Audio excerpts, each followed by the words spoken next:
Welcome to my Enchanter Orianna guide. This is a stall comp that plays very similarly to Vanguard Mystics, with both Nico and Cassiopeia from previous sets. In this video, I'll be going over the build, what items and augments to take, how to play the early, mid, and late game, then I'll go into some in-depth positioning examples. The build is not flexible at all, as we have 7 core units for the comp. Here we're running 2 Socialite to give Orianna more mana, 2 Scholar to give our entire team more mana, 3 Enchanters to make themselves heal and shield more, and we're running Bodyguard since both Liana and Braum spells synergize incredibly well with our comp. Orianna is our main carry, and Seraphine is our secondary carry, and she's also a Socialite.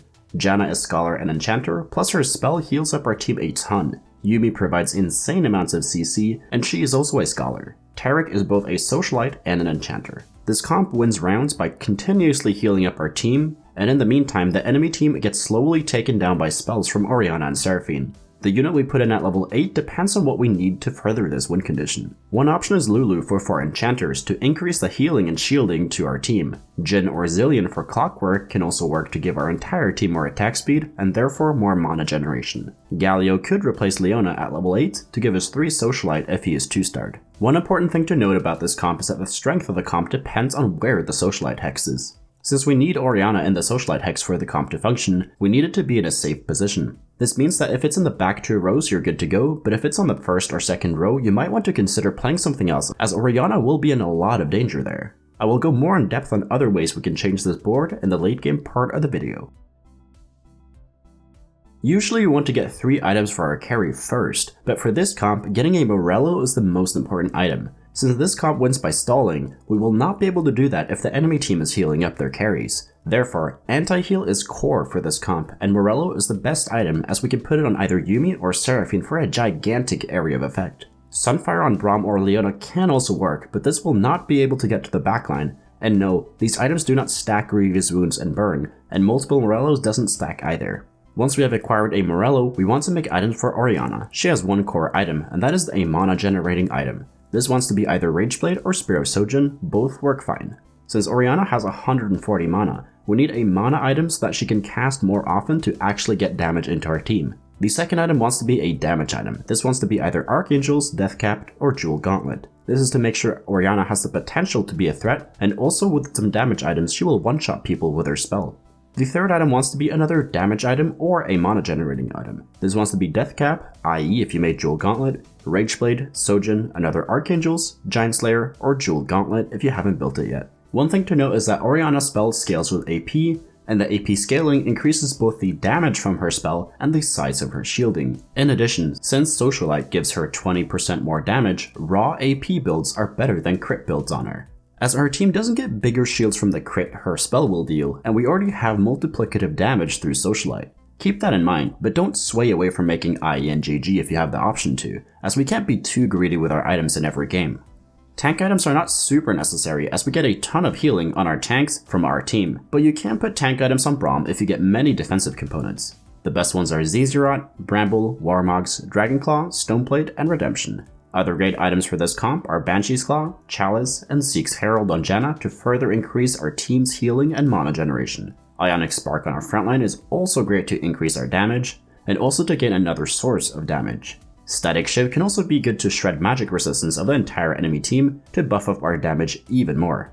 If you get a Spatula, there is no good item to make with it, so just pray for a Tactician's Crown, or it will just be a dead Spatula on your bench. The best augments for this comp are Ascension, Ardent Sensor, First Aid Kit, Enchanter Heart, Emblem or Soul, Bodyguard Heart, Emblem or Soul, Clockwork Heart, Emblem or Soul, Pandora's Box, Stand United, Broken Stopwatch, Duet, and Share the Spotlight. The Carousel priority for this comp is Rod, Tear, Belt, and Sword. Since this comp revolves mostly around 3 and 4 cost units, we can play any opener we want to, and then just transition into Orianna later. But the best opener for this comp by far is TF with a Bodyguard frontline, and some other great openers are Quinn with Bodyguards, Ezreal with Bodyguards or Innovators, or Ziggs carry with 3 Yordles.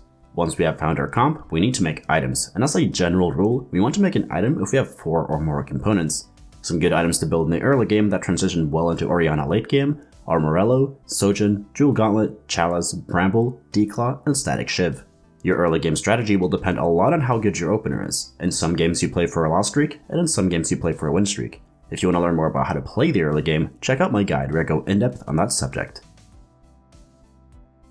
After the Krugs round, you will have more direction towards a comp, and the general requirements to play Orianna is to have at least one component for Morello and at least one component for another Orianna item. The units we have don't really matter, as we just transition into Orianna later, but having a bodyguard frontline definitely helps. During the mid game, you always hold Orianna, Janice, Seraphine, and Braum if you're not playing them, and you want to hold the other units as well if you don't lose eco for holding them. If you are weak in the mid game, typically around 70 to 60 HP and lost streaking, one option is to roll level 6 to stabilize. We do this to make sure we're able to go level 8 later in the game. How much you roll depends on how strong the lobby is, but try not to roll below 20 gold. Some good boards to stabilize with at level 6 are Innovators with Heimerdinger carry, Malzahar with Mutants, or Arcanus with TF carry. Another option is to keep your lost streak and then level to 7 on stage 3-5 and all in there. We do this when we have been lost streaking for the entire early and mid game. What you end up with will be different every game, but it wants to look something like this. But in TFT, you can't always get the ideal units, so a more realistic board will be this. Keep in mind that also using Malzahar carry over Orianna can also work. During the mid game, it's also important to scout. This is so we can see how many other people are playing Enchanter Orianna. This comp can support 2 to 3 players at max, so if you see more than that going for it, consider pivoting to another comp like Arcanus with Victor or Lux, Innovators, or Malzahar Mutants. Keep in mind that this comp is very similar to Jhin, so if a lot of other players are playing that comp, they will be contesting a decent amount of your units as well. In addition, we also need to scout to check where the socialite hex is in every game. It's important to have this information before you roll down, as we can't play this comp if it is in a bad spot. I'll put green boxes to signal where the good spots are, yellow for the spots that are okay but not great, and red in the spots where you should not be playing this comp. If you want to learn more about how to play the mid game, check out my guide where I go in depth on that subject. On stage 4-1, you want to be level 7, and from here you have 2 different options. You can either roll at level 7, or you can go for a fast 8. Rolling at level 8 is preferred as we want to hit Yuumi, and since half our team are forecasts, we also prefer the higher odds at level 8. Rolling at level 7 is not the end of the world though, as we can still find almost every unit we need there for this comp. The games where you roll at 7 are when you're 70 to 60 HP or lower, you're lost streaking, or if a lot of other players are rolling down here as well. When rolling down at level 7 on 4-1, it is very similar to rolling down on 3-5. You want to stabilize with a board that looks something like this. The goal from there is to level to 8 on 5-1 and then roll for the rest of your comp there. So try not to roll below 10 to 20 gold, as we still need the money to go level 8 later in the game. Before you roll at level 8, it is very important that you know which units you're looking for. This is where all the previous scouting we have done comes in handy. With the information on what the rest of the lobby is playing, we can more easily take in synergies and champions that benefits us the most against the current lobby. Since we are stuck with so many core units in this comp, we can barely do any adaptation, but based on your augments there are some things you can change. Add in Lulu for more healing and MR, add in Jhin or Zilean for 2 clockwork and more damage. If you get +1 bodyguard, add in Blitzcrank for 4 bodyguards. If you get +1 or 2 enchanters, you can cut Lulu to add in Blitz and Darius for 4 bodyguards. You can add in Jace for either more frontline or to buff up Orianna's attack speed to ult super fast. Galio can replace Leona if you 2-star him, and if you get +1 socialite, you can also cut Seraphine for bodyguards or other units. Once you've hit your board at level 8, you have 2 different options from there. The first one is to roll for Orianna 3-star. This is not something I prefer with this comp, as there are a lot of great things to add in at level 9, but you can still go for it if you have 6 or more Oriannas after your first roll down, you're uncontested, and also have enough gold and HP to do a second large roll down later. The second option is to go level 9. This will require you to be relatively healthy, typically 40 HP or more, and it also requires you to have 2-star the vast majority of your non-legendary units. But the more HP and gold you have, the less 2-stars you generally need, as you will be able to make it to level 9 sooner and also with more gold. If you're high rolling and you're able to go level 9 with a lot of gold, the most capped version of this comp looks like this. It is very expensive to pull off, so you'll only be able to do this in a couple of your games. In order to position properly with this comp, we need to understand how Orianna, Seraphine, and Yuumi work first. Orianna's spell targets the largest group of enemies, therefore we want to try and clump up the enemy team as much as possible. Her spell works just like Teemo's spell from set 3.5.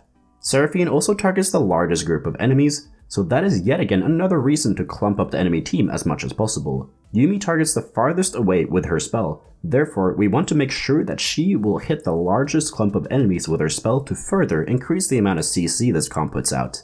General positioning with this comp looks like this. Although this will depend a lot on where the socialite hex is, we always have Leona in the middle of our front line to buff up the defensive stats of both Taric and Braum, Yuumi generally wants to be attached to Orianna as she has the highest attack speed on our team, Seraphine wants to be cornered to heal as much of our team up as possible, Janna wants to be backlined in this comp to not push enemies away from each other. This way, she also pushes away units that get too close to Orianna. Lulu is in the other corner to be farthest away CC bait. Now moving on to some in-depth positioning examples. Against the first guy, the big threat is Urgot. Braum is positioned to hopefully stun the Urgot, Janna is backlined to push away the Jinx once she jumps over, Seraphine will target Mundo, and therefore also heal through our entire frontline. Orianna will also target the Hex behind Dr. Mundo, and hopefully also hit the Urgot. Yuumi is positioned to target the Victor, and will therefore also hit the majority of the enemy team. Against the second guy, the big threat is Yone. Braum is positioned to stun Yone with his ult, Lulu is positioned to soak up as much damage as possible from Yone's clone, Janna is positioned to push away Fiora and Yone if they get too close. Seraphine will target the Yone once he walks down, and this way she heals up our entire frontline. Yuumi is positioned on Orianna to CC as many units as possible. Against the third guy, the big threat is Lux. We have Lulu positioned to be Lux bait. After that, Lux will go to Janna and then to Orianna if the fight lasts that long. Seraphine is positioned to heal up our entire frontline, and also to damage the majority of enemies with her spell. Yuumi is attached to Seraphine to also CC the entire enemy team besides Lux. Since Lux is isolated away, it is very hard for this team to deal with that. Therefore, we need to get through the other parts of the team before Orianna and Seraphine will target the Lux. Thank you so much for watching. If you learned something, please leave a like and subscribe to the channel. Comment down below a video you want me to make next, and if you want to get better at TFT, join the Discord. We got over 6,000 other players there who are hungry to climb. And if you want to get coached by me, the information is over on the Discord server as well. So take care and see you in the next video.